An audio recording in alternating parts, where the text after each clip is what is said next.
Fala galera, vamos aqui resolver agora algumas questões relacionadas ao domínio da função com base no assunto que a gente acabou de ver no outro vídeo.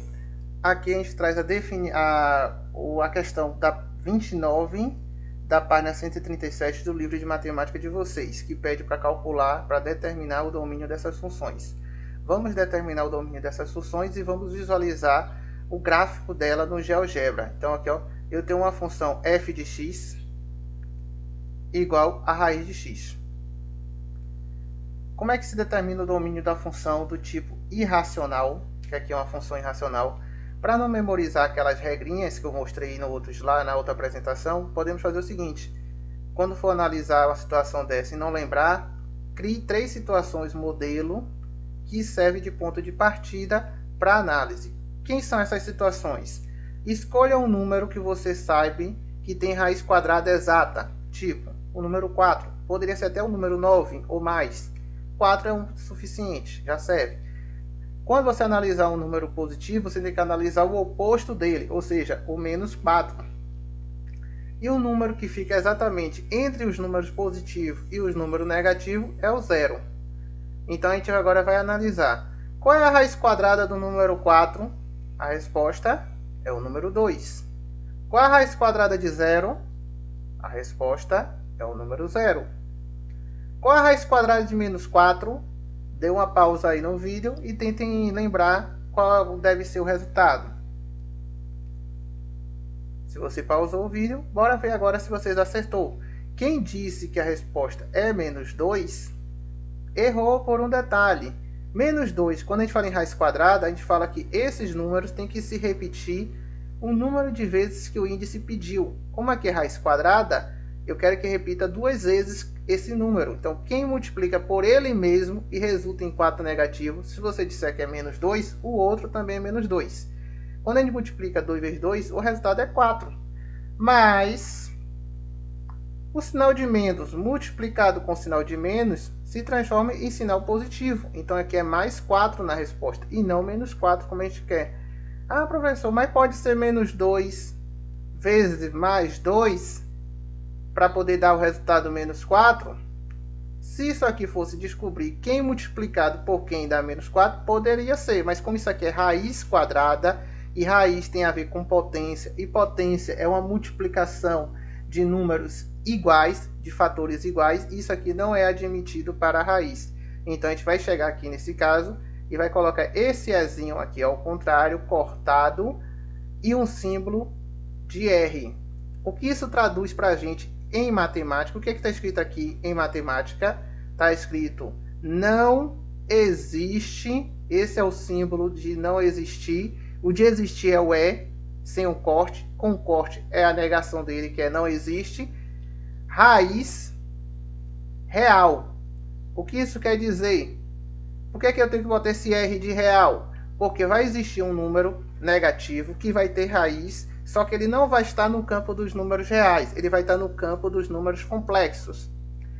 Associando aqui a ideia dos números à nossa vida, olhe bem como é que é a analogia. A nossa vida, ela não é só o mundo real, somente o que a gente tem no nosso dia a dia, o que a gente vê nas nossas relações físicas com as pessoas, nossos contatos sociais. A nossa relação é muito além do contato, é muito além do que a gente vê com nossos olhos. A gente imagina uma situação, a gente idealiza uma coisa, a gente sonha com uma coisa. Isso daí está no campo imaginário, no campo da nossa imaginação, no campo do sonho, no campo da idealização. Assim também acontece com os números.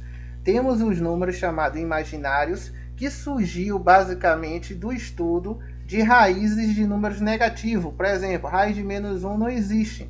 Mas criou-se um número imaginário e chamou esse número menos 1 de i ao quadrado.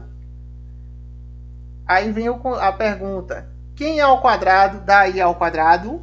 O próprio i. Fazendo desta forma, a gente consegue então extrair raiz de número negativo. Mas professor, qual é a necessidade disso? Matemática, ela vem do estudo e da observação dos elementos e da necessidade humana em relação ao próprio ambiente que ele vive. Então, digamos que você queira criar uma máquina que reproduza fielmente em 3D uma rosa. Por exemplo, se você for projetar essa máquina e tudo, vai chegar em um momento que os algoritmos utilizados para operacionalizar não vai ser suficiente no campo dos números reais. Pode cair em uma situação onde você procure um modelo e esse modelo cai em raiz de número negativo. Aí você é obrigado a trabalhar com o contexto dos números complexos. E o que é então esse número complexo? É a junção do conjunto dos números reais com esses números imaginários. É a nossa vida. A nossa vida não é só o que a gente vive no olho, no que a gente, nas nossas relações. É também o que a gente imagina, o que a gente sonha, o que a gente idealiza. Então é uma vida entre o mundo real e o mundo imaginário. Então temos que verificar isso para poder ajeitar nosso programa. Aí então vamos resolver aqui. Então como é que vamos analisar então essa questão para responder? A gente verificou, quando eu boto um número positivo, tem resposta para ela. Quando eu coloco um número 0, tem resposta para ela. Quando eu coloco um número negativo, não tem resposta. Então o que está aqui dentro da raiz pode ser maior que 0 ou pode ser igual a 0. Aí a gente anota o que está dentro da raiz, que nesse caso é só o x. Então aqui eu tenho x maior ou igual a 0. X maior ou igual a 0 já está respondido automaticamente, não precisa fazer nenhuma conta. Então qual é o domínio dessa função? O domínio dessa função podemos escrever de duas formas. X pertencente aos números reais, tal que, aí a gente pode botar esse tal que com ponto e vírgula, ou uma barra, tal que x é maior ou igual a 0. Pronto. Tem outra forma de escrever o domínio? Tem. Podemos dizer que o domínio dessa função é todos os números reais não negativos. É o R+. O R+ quer dizer o quê? São os números reais que não são negativos. Por que tem um mais a gente diz não negativo? Porque 0 pertence ao conjunto e 0 não é positivo, mas também não é negativo, ele é neutro. Então a gente chama de R+, o conjunto dos reais não negativos. Ah, mas se eu quiser botar em intervalo, professor, também pode? Pode em intervalo. Eu vou desenhar aqui no eixo X o que significa maior ou igual a 0. Eu tenho aqui o número 0. Maior ou igual a 0 significa dizer que essa bolinha aqui é fechada no 0 e vai para a direita, para o lado que o x está aumentando. Isso aqui significa a nosso maior ou igual a 0. Então a gente pode ainda dizer que o domínio da função f pode ser escrito como sendo começando em 0 fechado, então fechado em 0, e indo até mais infinito. Mais infinito é aberto, pode ser com parêntese ou colchete ao contrário. Vamos ver o que significa isso graficamente falando. Então eu criei aqui um aplicativo, tenho aqui uma atividade no GeoGebra, que eu vou disponibilizar o link para vocês. Vocês só vão precisar fazer basicamente o que? Deixa eu carregar aqui. A internet hoje aqui está um pouco ruim. Pronto, está aqui o software do GeoGebra. Se você clicar aqui e arrastar, é aqui a janela de visualização que você vai visualizar os gráficos. Você pode clicar, segurar e arrastar para mexer nesse gráfico. E aqui são as funções que estão lá na atividade. Inclusive tem uma de um outro exercício que a gente vai fazer também. Vamos aqui. Primeiramente, a letra A, como aqui o GeoGebra ele constrói um gráfico para cada função. Se eu chamar todas as funções da atividade de f, quando eu digitar a nova função, ele vai trocar a função velha pela nova, porque ele entende que f só pode existir uma só. Então, para ficar os gráficos, eu botei letra A, A de x, letra B, B de x, letra C, C de x. Então, aqui, na letra A, clica nela, na bolinha aqui, e o gráfico dela aparece na janela de visualização. Olha o que é que aconteceu aqui. Eu tenho aqui um valor 0, ela começa em cima do eixo x, aqui ó, no ponto 0, e os valores de x só estão fazendo com que o gráfico apareça aqui, esse gráfico verde, quando eu pego números maiores do que 0. Se eu pegar a raiz de 1 e acompanhar, dá 1. Se eu pegar 4, a raiz de 4 dá 2. Se eu for até o 9, a raiz de 9 vai dar 3. Então, se eu acompanhar as alturas, a raiz de 16 Dá 4. Então esse aqui é o gráfico da função raiz de x, que é o da letra A. Vamos fazer mais uma alternativa aqui. A letra B é raiz cúbica de x. Ela é parecida com essa da letra A. Vamos fazê-la de forma um pouco mais acelerada, para o vídeo não ficar muito longo. F de x é igual a raiz cúbica de x. Faz a análise também. Raiz cúbica, escolhe dois números que tem a raiz cúbica, ele e o seu oposto, e colocamos o número 0 no meio para poder ficar analisando positivo, negativo e o 0. Um número que tem raiz cúbica. Se você não lembrar, você pode fazer o quê? Pegar um número e elevar ao cubo. 2 ao cubo é 2 vezes 2 vezes 2, que vai dar 8. Então eu vou colocar aqui dentro 8 positivo e 8 negativo. Aí agora a gente tira a raiz cúbica. Raiz cúbica de 8, eu já sei que é 2 porque eu escolhi esse número. Raiz cúbica de 0 é 0. Raiz cúbica de menos 8, quem disser que é menos 2, acertou. Que a raiz cúbica quer que você pegue o número menos 2 e multiplique ele 3 vezes. Se eu multiplicar 2 vezes 2 vezes 2, vai dar 8. E se eu pegar o sinal de menos, multiplicar com o sinal de menos, eu transformo em mais. E se eu pegar esse mais e multiplicar com esse outro menos, volta a ser negativo. Então a gente tem que isso aqui é menos 2. Aí vamos analisar. Maior que 0 quer dizer o número positivo, pode ser usado. Igual a 0 pode ser usado. E menor que 0 pode ser usado. Espera aí. Se eu tenho uma reta e a reta ela tem o 0 aqui, tem o lado positivo, tem o lado negativo, e eu posso usar todos os dois lados e ainda posso usar o 0, significa dizer que o domínio dessa função ela é real. O que isso significa dizer? Que qualquer número que eu quiser botar no x serve para a questão. Vamos ver lá o nosso gráfico na função. Aí nosso gráfico. Eu agora vou fazer o quê? Vou clicar sobre o ponto A para esconder ele, desmarcando, e vou marcar a bolinha do conjunto B aqui. Aí aqui a gente tem, ó, eu tenho x positivo, quando eu associo, eu encontro um y positivo para ele.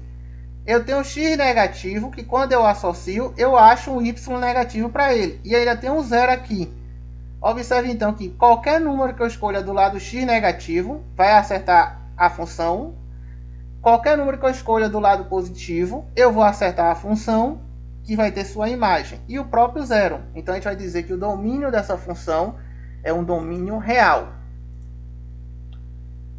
O da letra C, esse é o mais fácil de todos.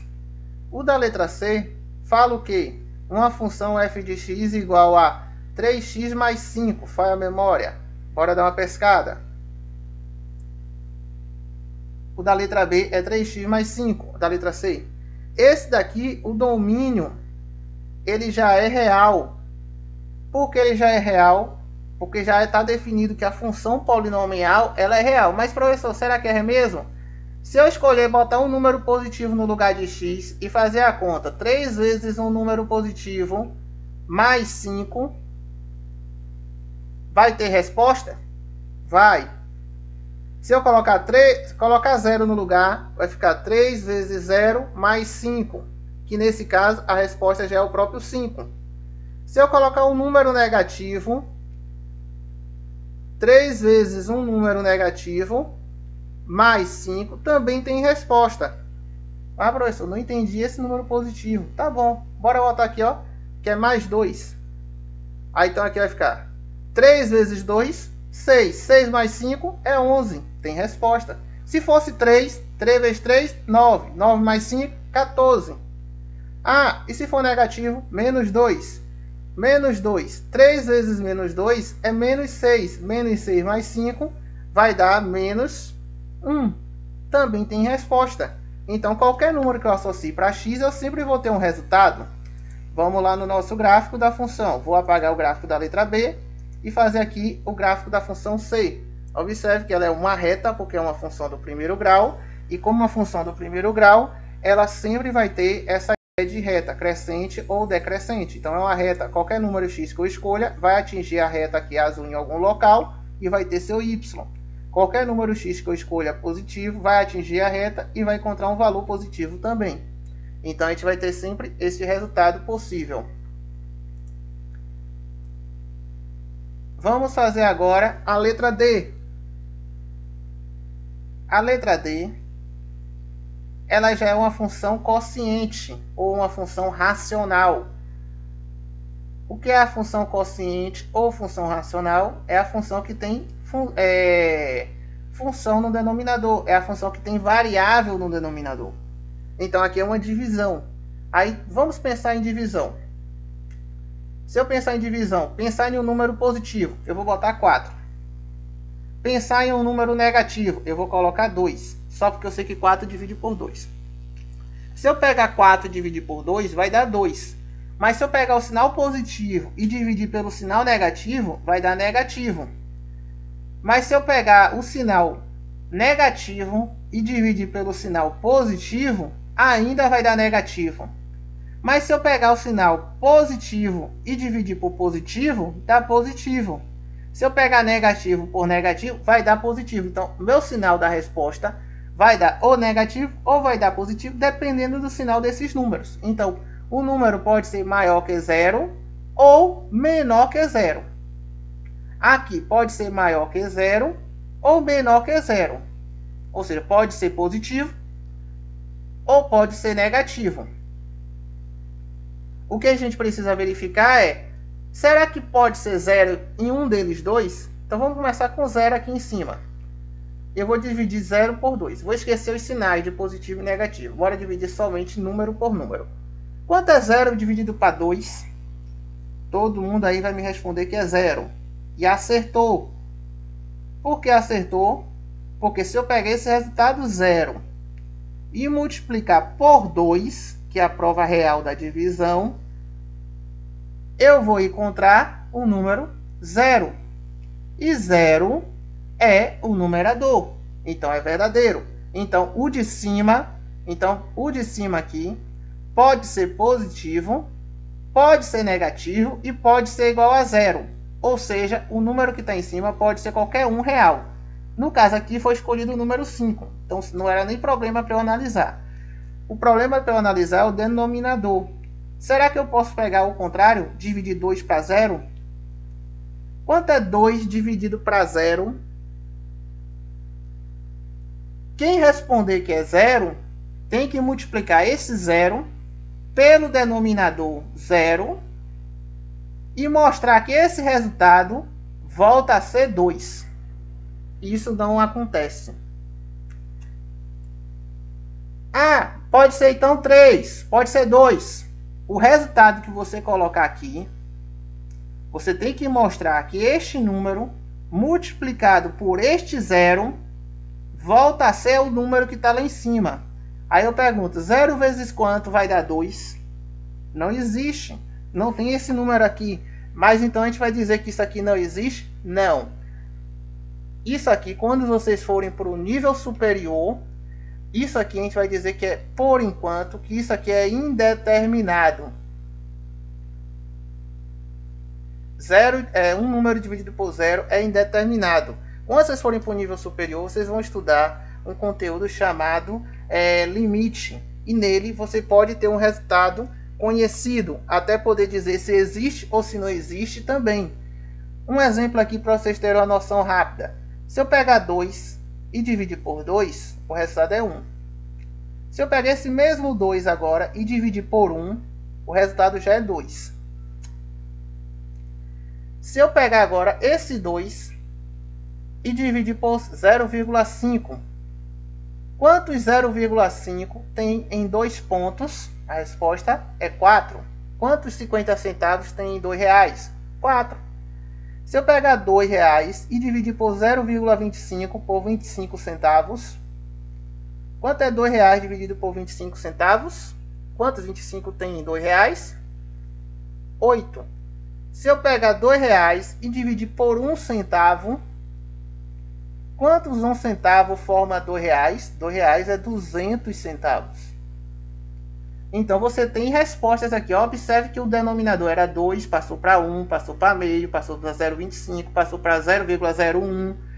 Se eu pegar agora esse 2 e dividir por 0,00001, esse 0,0001 é tão quase perto de zero que a gente pode dizer que é zero. Então chega a ser parecido com essa situação. Só que a resposta não vai ser zero.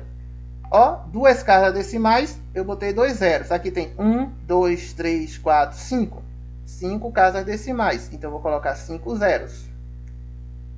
Então isso aqui, se eu pegar 2 e dividir por esse número pequenininho, eu vou ter o número 200.000.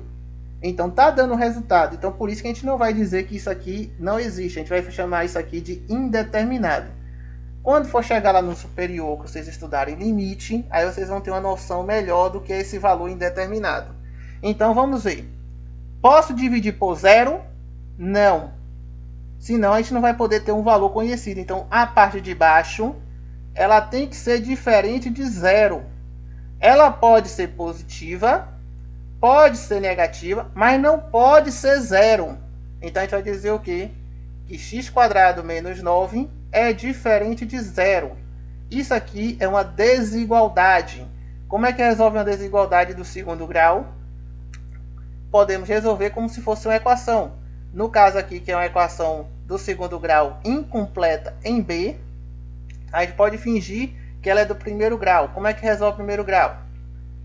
Soma 9 dos dois lados. Fica x² é igual a 9. E para cancelar x², o que é que cancela a potência? O que é que vocês aprenderam depois da potência? Depois da potência, a gente estuda raiz quadrada. Então, coloca-se raiz quadrada de um lado, raiz quadrada do outro. Raiz quadrada de x², a gente vai dizer que é x. Raiz quadrada de 9 é 3. Só que quando você faz 3 ao quadrado, você tem 9 positivo. E quando você faz menos 3 ao quadrado, você também tem 9 positivo. Então a pergunta é, quem eu coloco dentro da raiz para dar 9? Tem que ser o 3 positivo ou o 3 negativo. Por isso que quando a gente resolve a equação do segundo grau, e toda vez que a gente bota para tirar a raiz do número, a gente sempre acrescenta o sinal de mais ou menos na frente da raiz, porque pode ser ela positiva ou ela negativa. Então, como é que fica a resposta da letra D? A da letra D fica assim: o domínio da função f vai ser todos os números reais, com exceção dos números que eu colocar aqui dentro, que é menos 3 e 3 positivo, que são os números que a gente viu que não pode ser, porque ela tem que ser diferente, ó, não pode confundir, senão aqui é de diferente. Aí então, qual é a outra forma de escrever isso? Podemos escrever ainda sintetizando. Como é menos 3 e mais 3, a gente pode dizer que é mais ou menos 3. Se a gente for tentar olhar em uma reta, que isso aqui vai ajudar a visualizar no gráfico o que significa, eu tenho menos 3 de um lado da reta e 3 do lado da outra reta. Da mesma reta, melhor dizendo. Aí o que é que a gente tem aqui? A questão diz que tem que ser diferente de 3 positivo e diferente de 3 negativo. O que quer dizer diferente? Quer dizer que a bolinha aqui é aberta no 3 negativo e no 3 positivo. Posso escolher número abaixo de 3 negativo para colocar na conta? Posso. Posso escolher entre 3 negativo e 3 positivo? Posso. Posso escolher acima de 3? Também pode. Só não pode escolher esses dois. Ah, professor, para entender, eu não entendi. Eu vou escolher aqui um número entre 3 negativo e 3 positivo. O 0, por exemplo. Se eu colocar aqui 0 ao quadrado e tirar 9, a resposta é menos 9. Posso pegar o número 5 e dividir para menos 9? Pode. Posso pegar um número maior do que 3 e fazer a conta e tirar 9? Posso. Posso pegar abaixo de menos 3 também fazer? Pode. Só não posso quem? O 0. Ou só não pode o menos 3 e o 3. Ah, professor, então se eu for colocar em intervalo, como é que ficaria isso aqui em intervalo? Isso aqui, o nosso x está vindo de infinito negativo, aberto, que pode ser o parêntese, até o menos 3, aberto. Depois vai de menos 3 até o número 3, aberto. E depois vai do número 3, aberto, até mais infinito. Nesse tipo de questão, o intervalo aberto, usando intervalo para responder, não é tão vantajoso.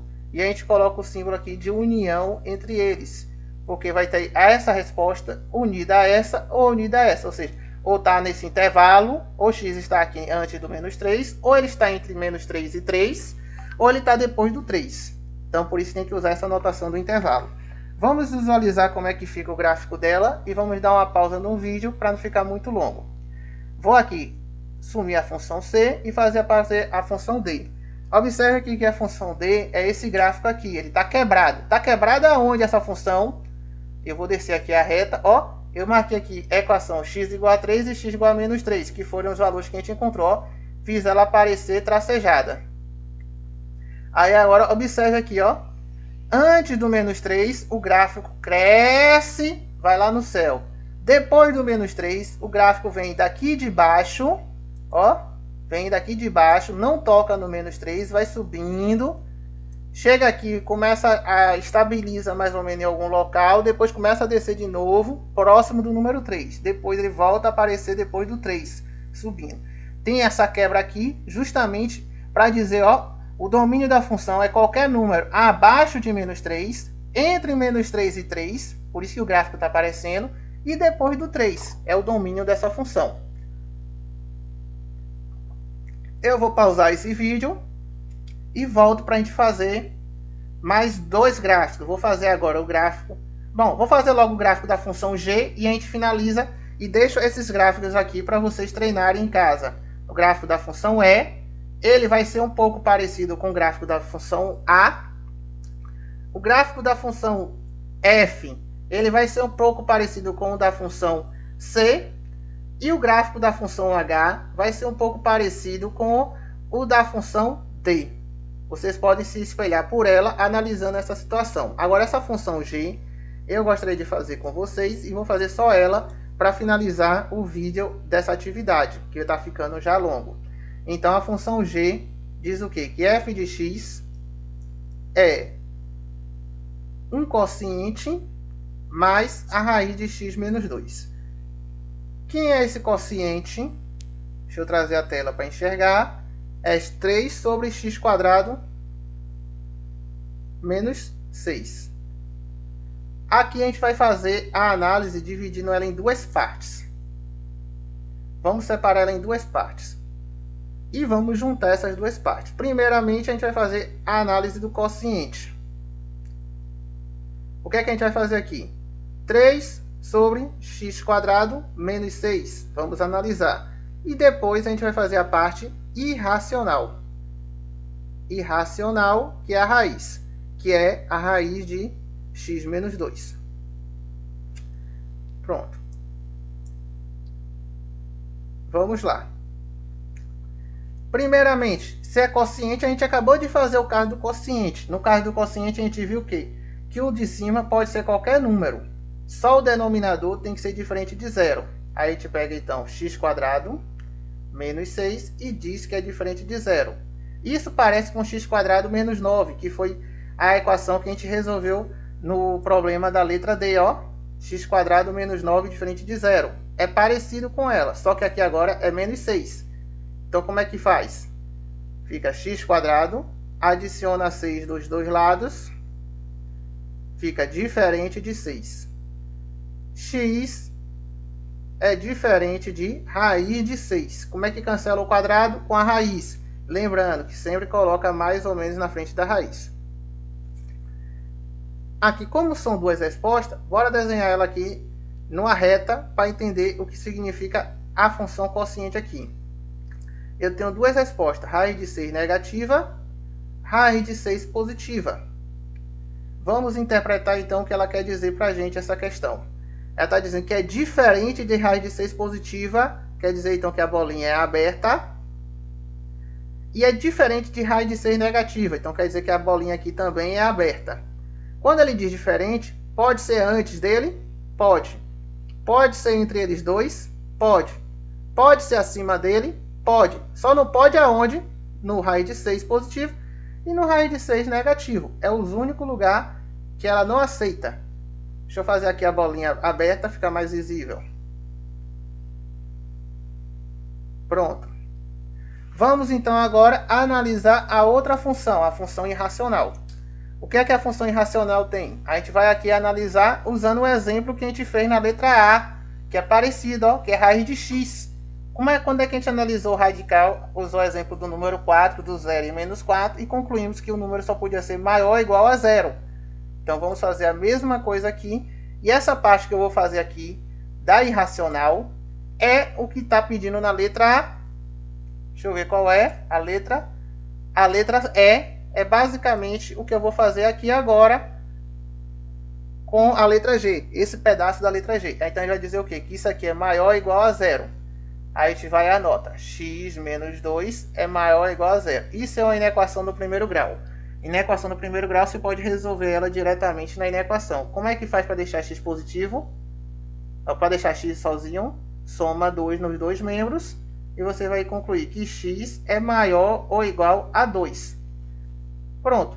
Chegamos nessa resposta daqui, do irracional. Temos a resposta do irracional. Da mesma forma que a gente botou na reta, deixa eu colocar isso aqui na reta também, que a gente vai ter que analisar as duas respostas em uma só. Maior ou igual a 2. Então só preciso do número 2 e analisar o que significa maior ou igual a 2. Maior que 2 é a direita do eixo x, então é para o lado de cá. Igual quer dizer que a bolinha agora é fechada. Pronto. Essa daqui é a da irracional. Então temos duas situações. Temos o quociente e temos a irracional. Como é que a gente responde então o nosso problema? A gente vai colocar uma reta. Deixa eu mudar a cor da reta para usar branco como rabisco, que fica melhor. Vamos colocar uma reta para o resultado do quociente. Uma reta para o resultado da irracional. E uma terceira reta, que é a reta de resposta. A reta de resposta nesse tipo de problema é a interseção das duas respostas, ou seja, o que satisfaz a quociente e satisfaz a irracional ao mesmo tempo. Então, para poder facilitar, a gente localiza nessa reta a posição que esses números vão ficar. Eu tenho raiz de 6 negativa, raiz de 6 positiva e tenho 2. Então, eu vou fazer 3 riscozinhos aqui nessa reta para a gente localizar uma posição para cada um desses números. Para a gente poder analisar o que vem antes dele, o que vem depois dele. A gente faz isso aqui para a gente localizar. Então, eu tenho raiz de 6 negativa, eu tenho o 2 e tenho raiz de 6 positiva. Professor, por que você botou o 2 no meio antes do raiz de 6 positiva? Como a gente não sabe o valor da raiz de 6 exata, e a gente precisa criar uma posição só para ela, qual é a dica que eu dou para vocês? Analise os números que têm raiz exata. Quem é que tem raiz exata antes de 6? O número 4. Quem tem raiz exata depois do 6? O número 9. Aí você vai e responde. Qual a raiz de 4? 2. Qual a raiz de 9? 3. A nossa raiz de 6 eu não sei quanto é exatamente, mas eu posso afirmar que é mais de 2 e menos de 3. Por isso que esse 2 aqui apareceu antes do raiz de 6 positiva, porque eu sei que ele é menor do que raiz de 6. Raiz de 6 vale mais de 2. E por que ficou no meio? Porque o outra raiz é negativa, e o número positivo sempre é maior do que o negativo. Aí então vamos colocar aqui. No quociente, a gente teve raiz de 6 negativa e raiz de 6 positiva. E no irracional tivemos o número 2. Vamos agora colocar os intervalos que a gente pintou lá. No raiz de 6 negativa, foi bolinha aberta no raiz de 6 negativa, bolinha aberta no raiz de 6 positivo, pintado depois dele, entre eles dois, e antes do raiz de 6. Vamos agora para o 2, que é o do irracional. O irracional, a bolinha foi fechada, ó aqui, pintada do lado direito. Agora a gente vai olhar esses dois locais que a gente pintou e vai ver a interseção.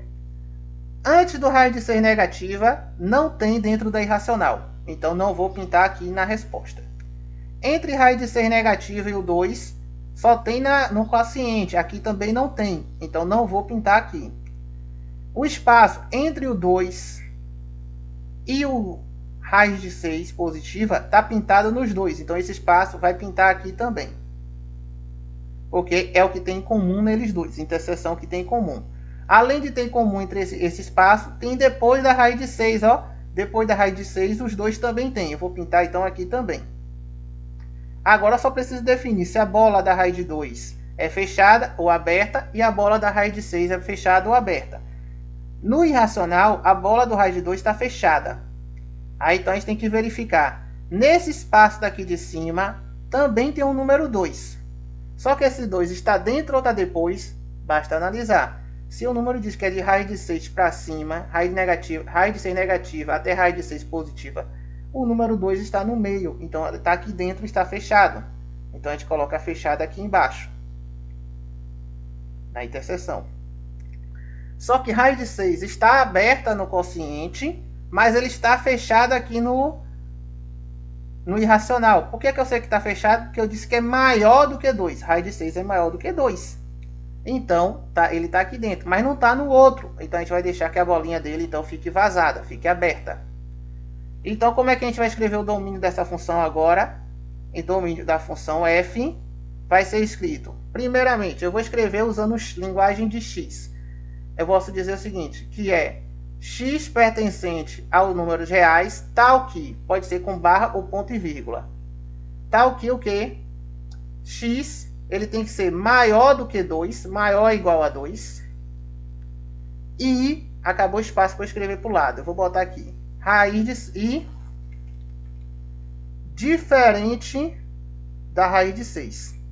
Então, o número de x é todos os números reais, maior ou igual a 2, e diferente da raiz de 6. Tem que ser as duas situações. Todos os números acima de 2, desde que seja diferente da raiz de 6. A outra forma de escrever esse domínio da função é usando intervalo. Como é que a gente pode botar o intervalo? O intervalo vai de 2 até raiz de 6. Fechado em 2, aberto em raiz de 6. Aí depois dá uma pausa na raiz de 6 e volta de novo na raiz de 6 aberto, só que agora indo para o infinito positivo. Aberto. E aqui no meio a gente coloca o símbolo de união. Pronto. Vamos ver então esse gráfico da função. Olhe bem o que é que está acontecendo. De 2 até raiz de 6, você tem um pedaço da função. Depois ele tem uma quebra na raiz de 6 e volta a aparecer depois do raiz de 6 até mais infinito. Vamos ver o gráfico dele lá no GeoGebra. Vou desabilitar o ponto D, a função D. Vou aqui clicar nas equações de x igual a 3 e x igual a menos 3 para sumir. Aqui ficou em branco de novo. Vou clicar na função G. Observe que aqui, ó, ela está descendo e de repente aparece aqui em cima. Tem uma quebra aqui, ó, no espaço de 2 a 3. Aonde é que está essa quebra? Essa quebra está exatamente na raiz de 6 que a gente colocou lá, ó. A raiz de 6 está aqui, ó. Se eu puxar o gráfico, ela não está tocando na raiz de 6, que é essa linha tracejada. Está chegando perto, mas não toca. Essa daqui é o domínio da função. Começa o gráfico em 2 e vai indo para mais infinito, só que sem tocar nesse raiz de 6. É para isso que serve o estudo do domínio das funções. Nos vemos no próximo vídeo para responder as outras questões e terminar de explicar o assunto. Até mais, galera!